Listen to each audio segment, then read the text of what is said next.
dear students, welcome to my online class. In this video, I am going to teach ICOM first year accounts and my topic is basic accounting terms. इसके पहले video में मैंने आप लोगों को basic accounting terms के related आप लोगों को कुछ आइटम्स बताया था बोर्ड पर। आज हम लोग उसी को कंटिन्यू करेंगे और नेक्स्ट जो बेसिक अकाउंटिंग टर्म है वो हमारा एक्सपेंसेस है। ठीक है, एक्सपेंसेस क्या होता है कि expenses is the cost incurred in producing and selling the goods and service. मैं आप लोगों को डेफिनेशन इसलिए दिखा रहा हूँ क्योंकि बोर्ड में मैं आप लोगों को क्लियर डेफिनेशन लिख करके नहीं दिखाता था, जिससे सिर्फ आपको एग्जाम्पल बताता था। लेकिन आज मैं आप लोगों को बुक से देखा कर समझा दे रहा हूँ ताकि आप लोगों को कोई भी डाउट हो तो क्लियर हो जाए। अगर कोई डाउट हो तो आप मुझे कमेंट ज़रूर कीजिए। देखिए क्या कहता है, expenses is the cost incurred in producing and selling the goods and service. जो भी गुड्स को प्रोड्यूस किया जाता है या फिर सेलिंग किया जाता है सर्विसेज को, उससे जो रिलेटेड जो कॉस्ट आता है उसे हम लोग क्या कहते हैं, एक्सपेंसेस कहते हैं। According to Finney and Miller, expenses is the cost of use of things. Expenses is the cost, expenses वो कॉस्ट है ऑफ यूज ऑफ थिंग्स, जो चीज़ यूज़ कर रहे हैं और सर्विसेज को for the purpose of generating revenue.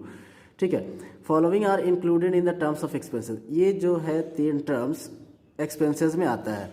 First is cost of goods sold, amount paid for rent, commission, salaries, advertisement.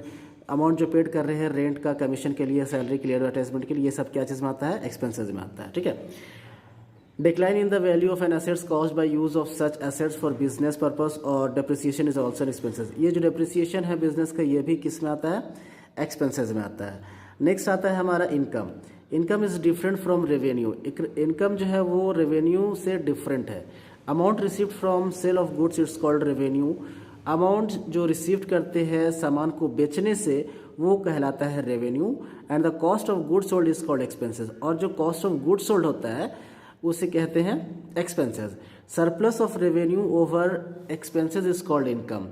ठीक है ना, surplus of revenue over expenses. Surplus जो प्रॉफिट होता है और रेवेन्यू जो बार बार आप रिसीव करते हैं वो रेवेन्यू इनकम होता है। ओवर एक्सपेंसेस, एक्सपेंसेस से ओवर होगा तो उसे हम लोग क्या कहेंगे, income. For example, the goods costing 4 lakh are sold for 5 lakh.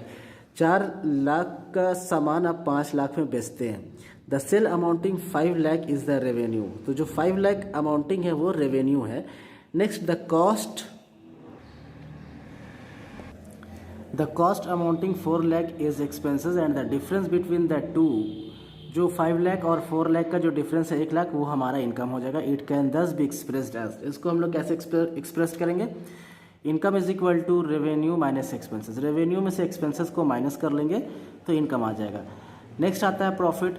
आपका जो भी प्रॉफिट होता है वो बेसिक अकाउंटिंग टर्म्स होता है। आप कहीं से भी आपको प्रॉफिट हो जाता है, कुछ सामान बेचते हैं वो प्रॉफिट हो जाता है। ठीक है, गेन, आपको जो गेन होता है कहीं से भी, it is a monetary benefit, इसको हम लोग मॉनेटरी बेनिफिट बोलते हैं। प्रॉफिट और एडवांटेज रिजल्टिंग फ्रॉम इवेंट्स और transaction which are incidental to business such as sale of fix assets. अगर आप फिक्स एसेट्स बेचते हैं, विनिंग ए कोर्ट केस और appreciation in the value of an assets. For example, a building costing 10 lakh is sold 12 lakh. अगर आप 10 लाख का building 12 lakh में बेचते हैं तो 2 लाख जो होगा वो आपका, 2 लाख जो होगा वो हमारा गेन होगा on sale of building. Building को बेचने से जो 2 लाख रुपए होगा वो हमारा गेन होगा। लॉसेस, लॉस क्या होता है, कहीं भी आपको बिजनेस आप करते हैं तो आपको लॉस हो जाता है, वो हमारा लॉस होता है। ये इतना सारा आपको दिया हुआ है, आप पढ़ सकते हैं अपने टेक्स्ट बुक में। लॉस सिंपली वर्ड हम लोग समझ सकते हैं कि लॉस का मतलब नुकसान होता है। परचेज, नेक्स्ट उसके बाद आता है परचेज। अगर हम लोग कोई चीज़ खरीदते हैं, the term purchase is use only for the purpose of goods in which the business deals. अगर ये परचेज जो है use only for the purchase of goods, सामान खरीदने में यूज़ किया जाता है, इन विच द बिजनेस डील्स, जहाँ पे हम लोग बिजनेस डील्स करते हैं। ठीक है, परचेज मीन्स सिंपली वर्ड हम लोग समझ सकते हैं कि कोई भी चीज़ हम लोग खरीद रहे हैं अपने बिजनेस के लिए, अपने यूज़ के लिए, कहीं से भी कुछ खरीद रहे हैं, आप बिल्डिंग खरीद रहे हैं, कुछ गुड्स खरीद रहे हैं, कोई स्मॉल प्रोडक्ट खरीद रहे हैं, तो वो खरीदने का मीन्स होता है परचेजेस। आप परचेज कर रहे हैं, आपके पास पैसा जा रहा है, आपके पास सामान आ रहा है। ठीक है, उसके बाद परचेज रिटर्न होता है। ये देखिए परचेज रिटर्न, खरीदा हुआ सामान को वापस करते हैं उसको हम लोग कहते हैं परचेज रिटर्न। समझिएगा अच्छा से, खरीदा हुआ सामान को वापस करते हैं उसको कहते हैं परचेज रिटर्न। ठीक है, इस परचेज और परचेज रिटर्न को हम लोग अकाउंट्स में यूज़ करना पड़ता है जब हम लोग प्रैक्टिकली क्वेश्चन बनाते हैं तब। नेक्स्ट आता है सेल्स। सेल्स वर्ड मीन्स बेचना, ठीक है। कोई सामान ओनर्स जो है, ओनर बेचता है, बिजनेस मैन जो होता है सामान को बेचता है अपने प्रॉफिट के लिए और पैसा इनकम अर्न करता है, ये सारा आप। उसके बाद सेल्स में सारा चीज़ आप बेच सकते हैं। सेल्स रिटर्न का मतलब होता है ख़रीदा हुआ चीज़ को, बेचा हुआ चीज़ अगर वापस आता है, अगर आप कोई सामान बेच देते हैं और आपको रिटर्न आ जाता है तो उसे हम लोग सेल्स रिटर्न कहते हैं, ठीक है। आज के इस वीडियो के लिए इतना ही। नेक्स्ट वीडियो अभी हम लोगों का एक बेसिक अकाउंटिंग टर्म्स ही चलेगा।